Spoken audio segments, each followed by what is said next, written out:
What the hell are you saying, you housekeeper? What? A housekeeper? Yes, you are like a housekeeper in this house. We won't have any problem without you. I understand. Then I will leave here without any hesitation. My name is Maria, a 31-year-old housewife. My husband Ken and I have been married for 2 years. We got married through the so-called shotgun marriage, so we have a 2-year-old daughter. My husband and I were originally classmates in high school, and we started dating when we met again in a class for a reunion. 2 years after we started dating, we found out that I was pregnant and got married. However, we were in our late 20s at the time, and it was quite normal to get married and have a child, so there was no problem. In fact, I got the impression that the birth of our child made that transition to marriage smoother. We lived happily after the marriage. I took full maternity leave so I could concentrate on raising a child and being with her all the time. My husband loved her very much, and when he came home from work, he was being with her all the time. We had a really good atmosphere in our home, but one thing led to the disruption of our peaceful life.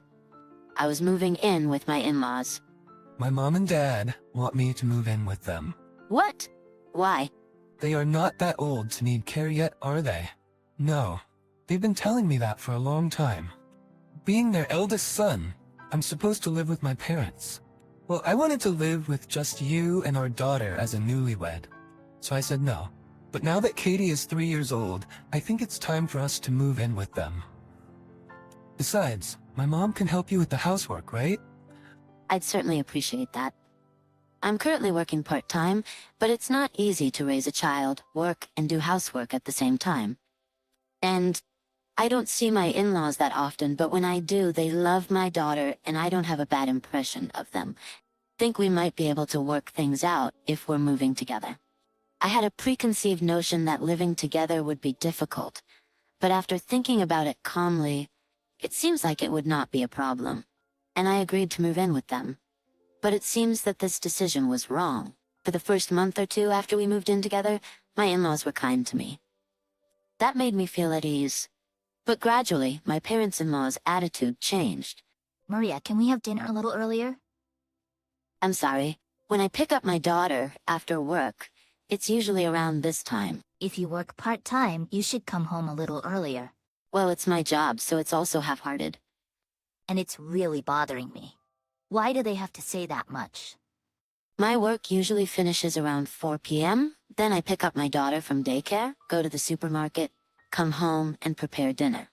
So dinner time is usually around 6 p.m. It's not particularly late, and my daughter is not home yet at the time. At the time, she doesn't do any housework. So, why is she complaining about it? And since she lounges around all day, I'm sure she hasn't even digested the lunch yet. And not only my father-in-law, but also my father-in-law is gradually changing his attitude toward me. You're so slow, can't you do your chores more quickly? Why are your parents being so cold to me lately? What? It's just your imagination. No, it's not. They get upset and angry over the slightest thing. I think they want you to become a better wife. There's nothing wrong with that. My husband said with an emotional smile on his face, I was totally wrong to ask him. Or rather, I was wrong to marry him. My feelings for my husband gradually began to fade away. After that, my in-laws' attitude became worse and more unreasonable day by day. Hey, give me a massage. I haven't finished washing the dishes yet. Don't talk that to me and come here quickly. When I was forced to give a massage to my mother-in-law and was late washing the dishes, my father-in-law would snap. But I couldn't understand why my parents and Lou's attitude had become so cold. I had no choice but to ask my husband to speak with them. My husband said it was too much trouble to speak with them. But when I pressed him, he reluctantly agreed to it. So how did it go? What did your parents say? Well, they said something about part-time workers not having human rights. What? What's that? Anyway, they don't like the fact that Miyuki works part-time instead of full-time. But that's what you asked me to do. You asked me to work part-time because you can't raise kids and do housework at all. You told that to your parents, didn't you? Well, I didn't think my parents would change their attitude because of such a thing. That was so surprising. I didn't have time to tell them that. That's impossible. I really don't know why I married him. If my daughter had me wrong, I would have gone through with divorce immediately. I believe that, for the sake of my daughter, this should be a father. But then one day I witnessed a terrible scene. It was the weekend, and I was shopping at the grocery store. When I came home, my mother-in-law was sitting in the living room with my daughter.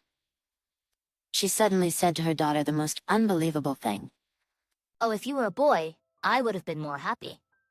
Why did it have to be a girl? It's such a shame. I couldn't believe my ears. What on earth could she be saying to a 3-year-old? Mother, please don't talk to my daughter like that. Oh, I didn't know you were home. Please take back what you just said. No, why should I take back what I meant? What if she gets traumatized? She doesn't understand what I said. You're overreacting. I had already lost my patience. It's already enough that you harass me. I won't tolerate you harassing my daughter. Harass you? When have I ever harassed you? Are you pretending like you don't know? If you're not aware of it, you have a very twisted character. What are you talking about, a housekeeper? A housekeeper? That's right, you're just a housekeeper in this house. While we were arguing, my father-in-law came into the living room to see what was going on. She's trying to start a fight with me. I see. You two call me a housekeeper behind my back. You guys really are a bunch of assholes, aren't you? You got pregnant in order to get your son's money, so he wouldn't run away. That's what a woman with a bad character like you would do. We won't have any problems without you. You say whatever you want. That's enough. These people need a dose of reality. All right, then I have no hesitation to leave. I've decided to pack my bags and leave the house with my daughter. Oh, Maria, what are you doing with such a big luggage? I've been fired as a housekeeper. What? I won't be coming back to this house anymore. So, good luck on your own. Evie! My in-laws are complaining as they watch me leave. Well, now my son's earnings won't have to be exploited. My husband's voice was pale, but since he doesn't say anything at this point, so I'm out. I took my daughter and went to my parents' house. The next day I got a call from my mother-in-law. Hello, do you still want something from me? Oh, Maria, I'm sorry for the terrible things I said yesterday. This changing her attitude. She must have heard it from my husband. What happened all of a sudden? I had no idea. I apologize. Please come back. No, you don't need me, right? There's no need for me to come back. I didn't know that you were bringing money into this house. I was paying $1,000 a month to my parents-in-law out of my salary.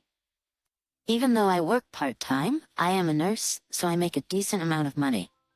My husband has a full-time job, but to be honest, his salary is quite low, so most of it is gone on living expenses. That's why I was paying money from my salary to my parents-in-law. In addition, we were saving for our daughter's tuition fees and other future expenses. My husband is a kind person, but perhaps because he has low self-esteem he is quite vain. So when I left my parents-in-law's house, he couldn't tell them that his own income was low and that his wife was helping him out with his income. But when he failed to protect me, it was over for me. I told my mother-in-law that I would not go back no matter what she said and hung up the phone. Then I sent a message to my husband saying we talked through my lawyer later. I blocked all the numbers from my in-laws. I then silently got a divorce. I asked my husband for child support, and also for alimony for his silent approval of my in-laws' harassment toward me. My ex-husband is on a low salary and now he has to keep up with the payments. Of course, there is no way he could put money aside for my in-laws in that situation. However, his parents were unable to lower their luxurious standard, and it seems that their savings are decreasing rapidly. They have even started to dip into my father-in-law's retirement fund. And at this rate, it seems that it will be difficult for them to get through the rest of their lives. Well, it's none of my business anymore, but I think they deserve all this. Every time my ex-husband visits my daughter, he asks me to help him out because he is in trouble. One day I said, "If you keep bringing it up, I'm not gonna let you see her anymore." He stopped asking me to help him altogether. I, on the other hand, went back to my family's home and I'm working hard as a single mother. Since my mother takes care of my daughter now, I can work night shifts and my income has gone up even more. I will continue to work hard and earn a lot of money while watching my precious daughter grow up. Thank you for watching. Please subscribe to the channel if you like. See you in the next video.